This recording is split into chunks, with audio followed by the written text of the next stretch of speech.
নেতৃবৃন্দ, আজকে আমরা মঞ্চে যারা উপস্থিত হয়েছি সকল নেতৃবৃন্দকে সোনারগাঁও থানা বিএনপির পক্ষ থেকে অভিনন্দন এবং ধন্যবাদ জানাই আজকের এই অনুষ্ঠান সফল করার জন্য। পাশাপাশি শহীদ প্রেসিডেন্ট জিয়া রহমানের যে ৪৪তম মৃত্যুবার্ষিকী, আমি আশা করি সরমন্দি ইউনিয়নের বিএনপির নেতৃবৃন্দ এবং অঙ্গ সংগঠনের নেতৃবৃন্দ আপনারা আপনাদের দলের যাতে সুনাম নষ্ট না হয় সেই দিকে লক্ষ্য রেখে দলের পরিচালনা করবেন।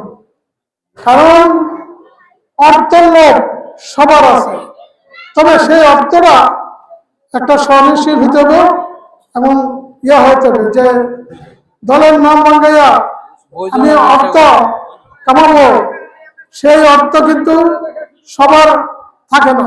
টানা সপ্তমবারের মতো বেস্ট টিস্যু পেপার ব্র্যান্ড হিসেবে স্বীকৃতি পেয়েছে বসুন্ধরা টিস্যু। তাই বৈধভাবে ব্যবসা করলে আমরা তাকে সম্মান দিব, দল থেকে তাকে পুরস্কৃত করব। আর আরেকটা কথা আপনাকে বলে দেই, বিএনপির কোন কর্মীর অভাব পড়েন না।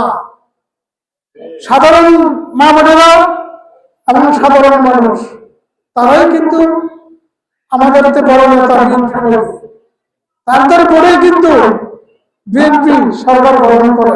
আপনারা জানেন বিগত দিনে এই সরমন্দির সারা সোনারগাঁয়ের যারা নেতা কর্মীরা দলের জন্য কাজ করছে, দলের জন্য জেল খেটেছে, দল তাদেরকে মূল্যায়ন করবে, সম্মান আলাদা থাকবে, আমারও থাকবে, আপনাদেরও থাকবে।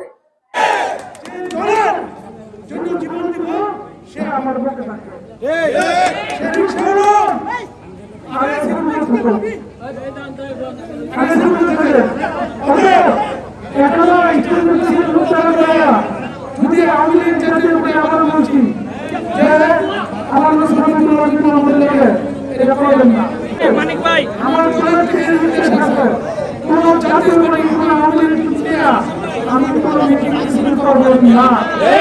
যাক, আর বেশি করে বক্তব্য দিতাম না। শহীদ প্রেসিডেন্ট জিয়া রহমানের আত্মার মাগফিরাত কামনা করে সকল সরমন্দি ইউনিয়নের নেতৃবৃন্দকে আবারও অভিনন্দন জানাই। কারণ এই অনুষ্ঠানটি তারা কষ্ট করে করেছে, এই জন্য দলের পক্ষে থেকে, আমার নিজের পক্ষে থেকে, দেশটিক থেকে বেগম খালেদা জিয়ার পক্ষে থেকে, শহীদ প্রেসিডেন্ট জিয়া রহমানের পক্ষে থেকে, আগামী দিনের রাষ্ট্রনায়ক জনাব তারেক রহমানের পক্ষে থেকে সকল সরমন্দি ইউনিয়নের নেতৃবৃন্দকে ধন্যবাদ জানিয়ে আমি আমার বক্তব্য শেষ করলাম। আল্লাহ হাফেজ।